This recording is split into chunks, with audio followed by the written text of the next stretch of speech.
성도님들 인생에서 가장 기억에 남는 식사의 장면을 한번 떠올려 보십시오라고 한다면 어떤 장면을 떠올리시겠습니까? 사랑하는 가족과 함께 했던 그 어느 특별한 날의 저녁 식사의 자리가 될 수도 있고요. 또 표정이 환해지시네요. 행복한 상상이죠. 또 소중한 어떤 나의 친구와 함께 특별한 그런 식사의 자리를 기억할 수도 있겠습니다. 또 사람 일이 참 어떻게 되는지 몰라서 마지막이 될 줄 몰랐던 그때 한 끼가 우리의 마음 깊은 곳에 또 오랫도록 남아있는 그러한 경우가 있기도 하지요. 오늘 본문에서 예수님께서도 이 마지막 밤에 제자들과 함께 한 자리에서 식사하셨습니다. 예수님께서 그날에 빵과 포도주를 드시면서 제자들에게 하신 말씀은 이전과는 다른 전혀 새로운 그러한 말씀을 제자들에게 들려주셨습니다. 제자들이 그 말씀을 들었지만 그 당시에는 이해할 수가 없었죠. 그날 밤에 예수님께서는 또 평소와는 다르게 제자들을 앉히시고 제자들의 발을 하나하나 씻어 주셨습니다. 분명히 주님이시고 선생님이신 예수님께서 제자들의 발을 씻기셨다라는 것, 주님, 선생님께서 하실 그러한 행동은 아닐 텐데 참 특별한 날이었던 것 같습니다. 그리고 그 이후에 떡을 떼어 주시면서 이것이 내 몸이라 그렇게 말씀하셨고, 잔을 나누어 주시면서 이것이 죄사함을 위하여 흘리는 나의 피다, 또 그렇게 말씀을 하셨죠.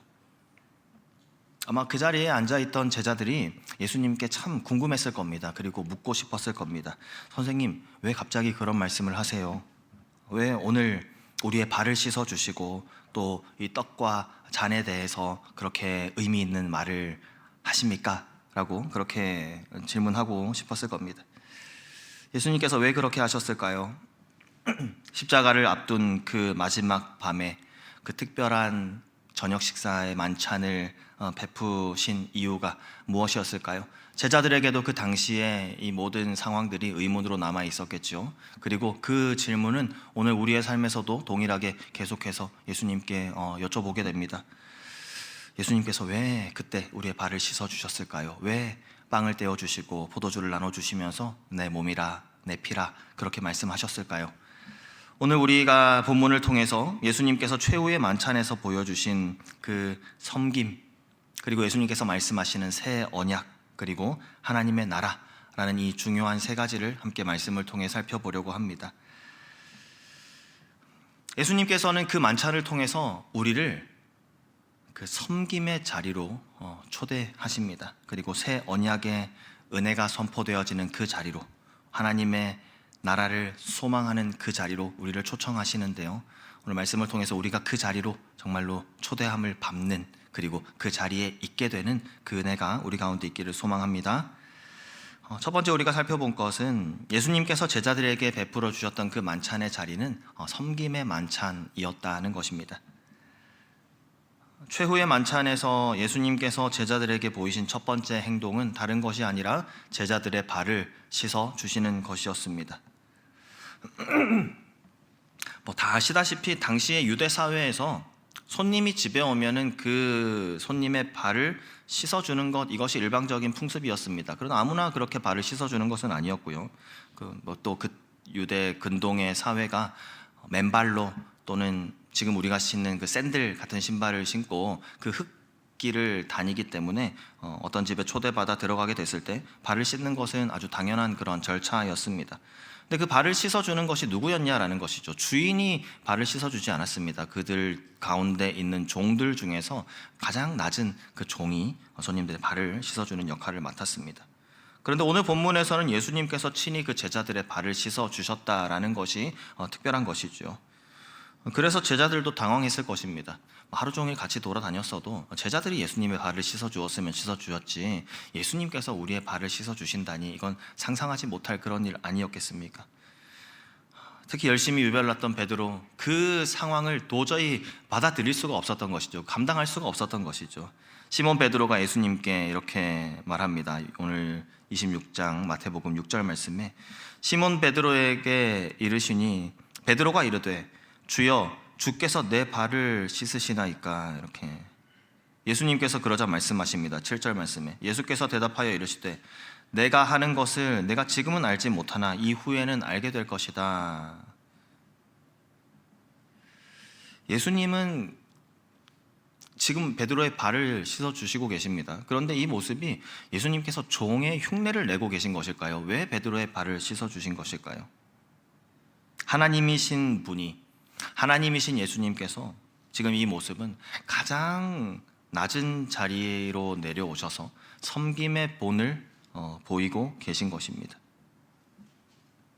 예수님께서 단순히 제자들의 발만 씻어 주신 것이 아니라 예수님께서는 이 말씀을 통해서 내가 제자들의 영혼을 깨끗하게 하시는 분이심을 예수님께서 말씀을 하십니다.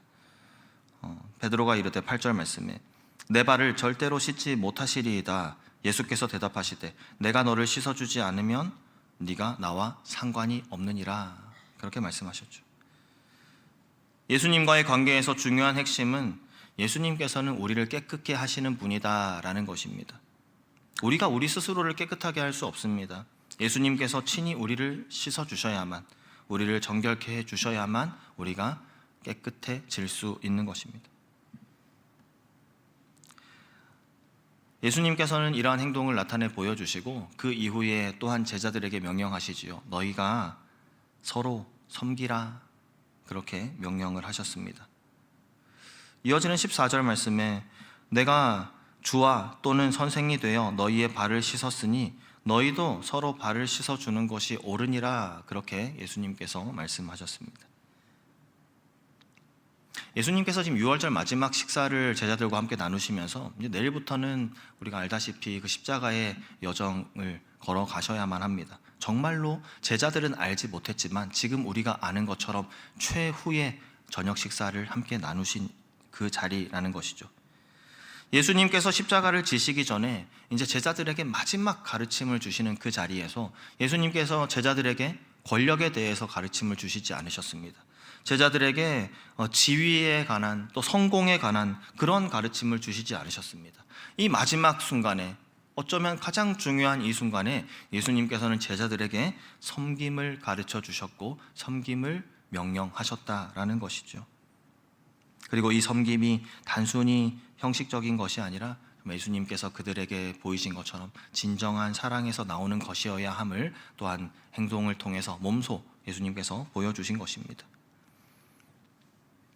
너희도 서로 발을 씻어주는 것이 옳으니라. 그렇게 말씀하신 예수님, 오늘 우리의 삶 속에서도 동일하게 말씀하십니다. 우리는 예수님께서 보여주신 이 섬김, 우리의 삶 속에서 어떻게 실천하며 살아갈 수 있을까요? 우리가 이 섬김을 실천하기 이전에 먼저 우리가 생각해야 할 것은 우리가 섬김 받았다라는 그 사실입니다. 높으신 하나님의 섬김을 우리가 먼저 받았습니다. 참으로 우리에게 과분한, 감당할 수 없는 그러한 은혜이지만 그 은혜를 우리가 받았습니다. 그때에 우리는 감사한 마음으로 또한 겸손한 마음으로 그 섬김을 받을 수 있어야 할 것입니다. 그리고 제자들의 발을 씻으셨던 예수님께서 말씀하셨던 것처럼 예수님의 섬김을 받은 우리는 이제 다른 사람들을 섬기는 그러한 삶의 방향으로 나아갈 수 있는 것입니다. 우리를 보내신 곳, 또한 우리를 있게 하신 그곳, 가정, 직장, 교회, 학교 어디가 되든 우리를 있게 하신 그곳에서의 가장 낮은 자리에서 예수님께서 말씀하신 것처럼 서로의 발을 씻어주는 그러한 섬김의 삶을 살아내기로 결단하는 그러한 우리가 되기를 소망합니다. 한번 기도하면서 하나님께 여쭤봐야 하는 것이죠. 하나님, 나를 보내신 그곳에 예수님께서 그 낮은 자리에 오셨던 것처럼 나를 보내신 그곳에 내가 할 수 있는 가장 낮은 자리는 어디인가요? 그곳에서 내가 섬길 수 있는 그 사랑의 섬김은 어떤 것이 있는가요? 주님께 기도로 여쭤보고 주님 또한 깨닫게 하실 때에 주님께서 우리를 그 낮은 모습으로 섬겨주셨던 것처럼 우리 또한 그 자리에서, 정말 낮아진 그 자리에서 진심 어린 그 사랑의 마음으로 섬김을 실천하며 예수님의 제자된 삶을 살아갈 수 있는 우리가 되기를 소망하는 것입니다.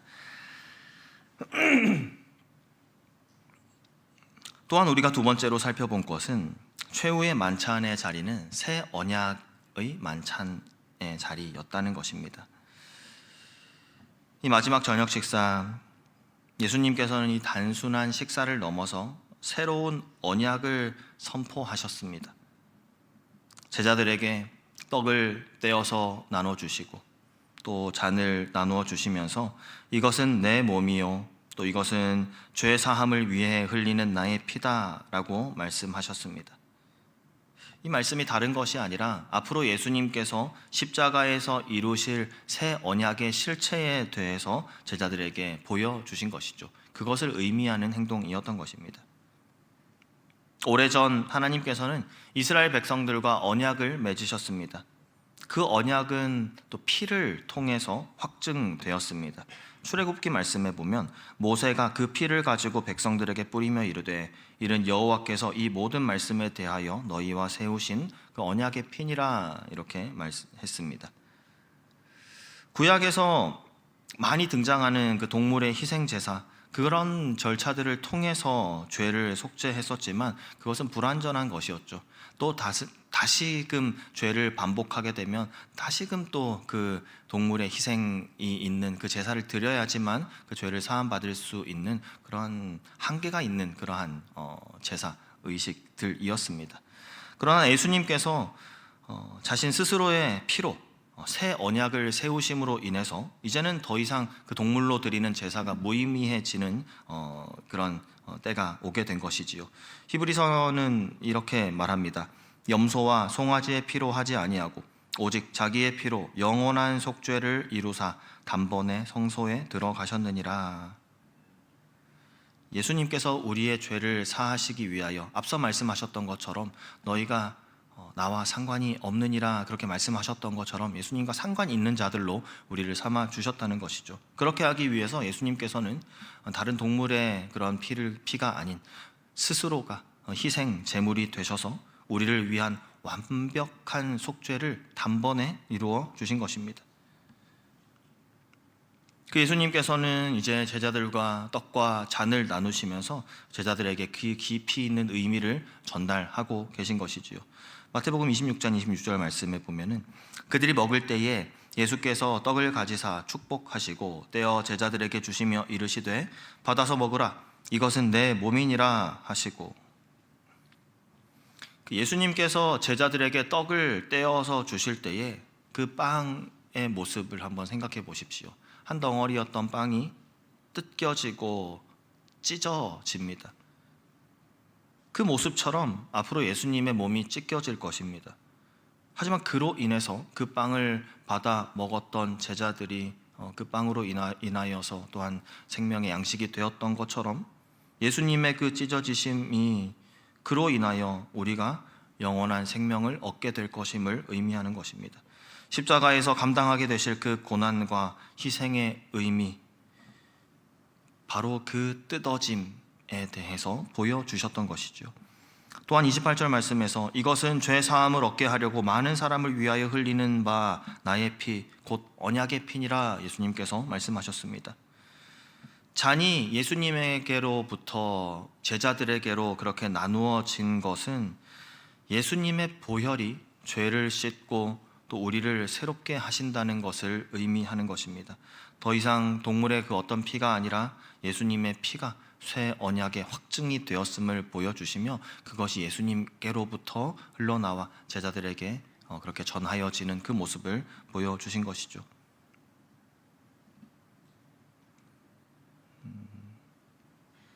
우리가 예수님께서 십자가에서 죽으심을 통해 세우신 그 새 언약, 그 새 언약을 통해서 우리가 은혜를 받게 되었습니다.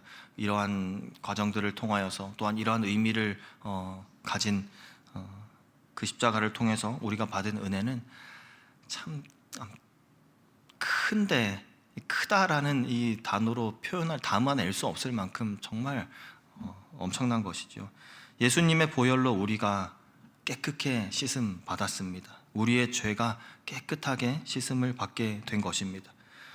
죄로 인해서 죽을 수밖에 없었던 우리가, 죄로 인해 죽었던 우리가 영원한 생명을 얻게 된 것이, 또한 예수님의 죽음을 통해서 우리가 하나님과 상관이 있는 그러한 사람들이 되었다는 것이죠. 이것이 얼마나 큰 은혜입니까?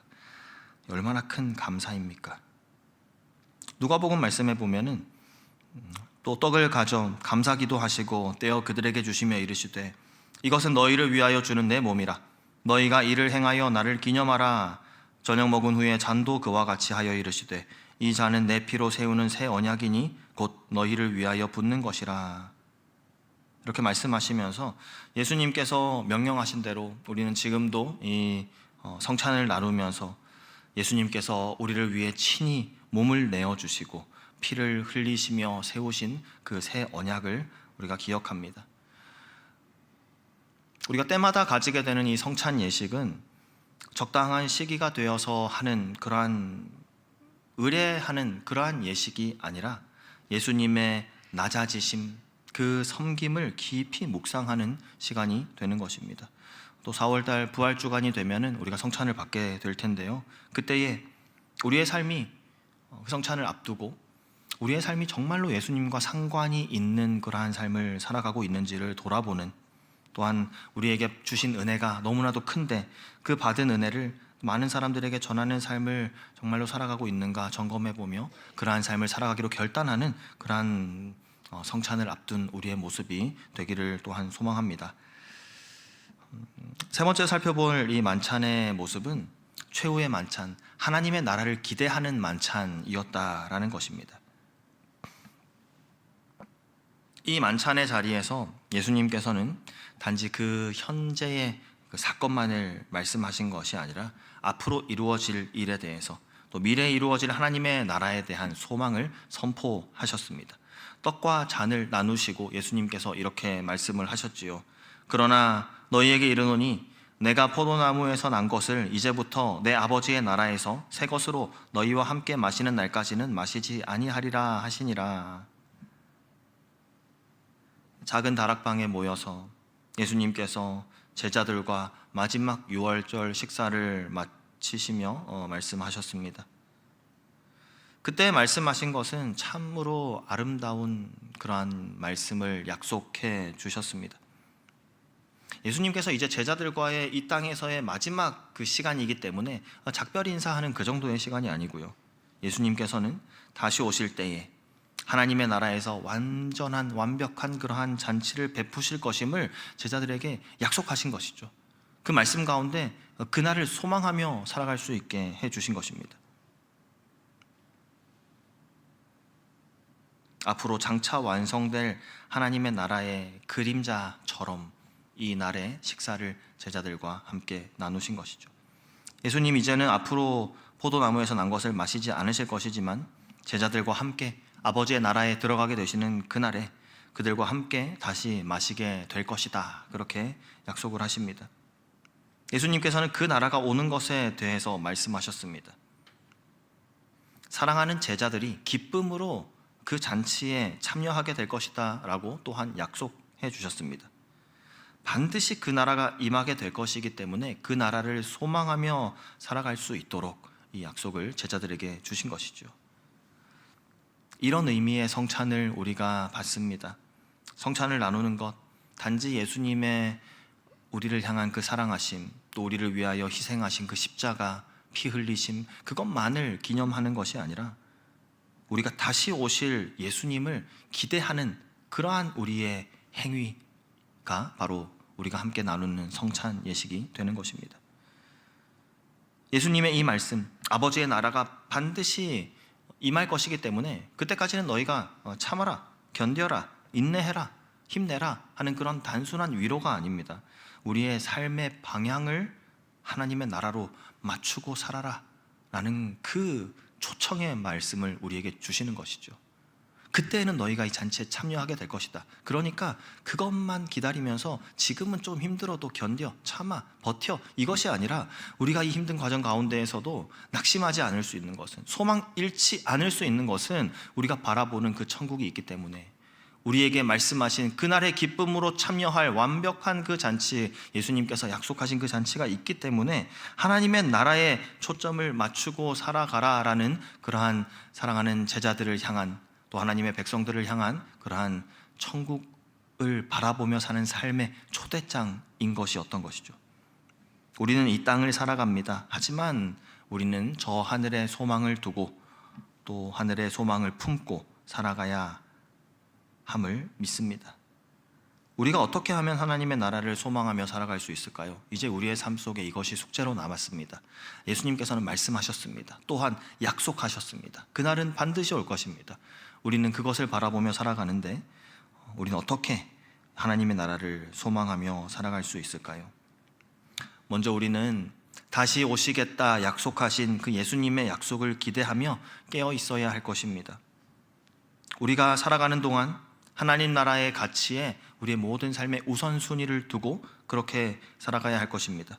예수님께서 말씀하셨지요. 그런즉 너희는 먼저 그의 나라와 그의 의를 구하라. 그리하면 이 모든 것을 너희에게 더하시리라. 그렇게 말씀하신 예수님의 말씀을 우리가 기억하며 이 땅의 것이 아닌 영원한 것에 소망을 두고 우선순위를 두고 살아갈 수 있는 우리가 되기를 소망합니다. 그리고 우리가 이 땅 가운데 살아갈 때에 하나님께서는 우리에게 주신 사명이 있습니다. 그 대사명을 따라서 복음을 전하며 하나님의 나라를 준비하는 그러한 삶을 우리가 살아가야 할 것입니다.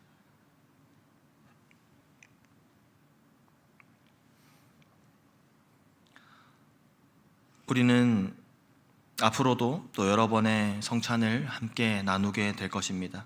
그 성찬을 통해서 이제부터는 또 조금 더 그 성찬의 의미를 깊이 깨닫고 그 성찬을 대할 때에 하나님께서 약속하신 그 먼 미래를 바라볼 수 있는 그런 우리가 되기를 소망하는 것이죠. 성찬 예식이 단순히 예수님의 과거의 그 십자가, 그 사랑을 기념하는 것 정도에서 그치는 것이 아니라 우리에게 미래를 준비하는 그러한 시간이 되어야 하는 것입니다. 예수님의 다시 오심을 기대하며 우리의 신앙을 새롭게 하는 그러한 시간이 되어야 할 것입니다. 마지막으로 하나님 나라의 가치로 세상을 바라보는, 세상의 것에 얽매이지 않는 그러한 삶을 살아가기로 결단하는 그러한 시간으로 우리가 삼아야 할 것입니다. 예수님께서는 제자들과 오늘 말씀에서 최후의 만찬을 나누셨지만 성찬은 끝이 아닌 새로운 시작입니다. 예수님께서 다시 오실 때에 우리는 영원한 하나님의 나라에서 새로운 잔을 함께 나누게 될 것입니다. 그날을 기대하며 깨어있는 신앙, 또 섬김의 신앙, 복음을 전하는 신앙을 살아가는 또 저와 우리 모든 성도님들 다 되시기를 간절히 소망합니다. 아멘.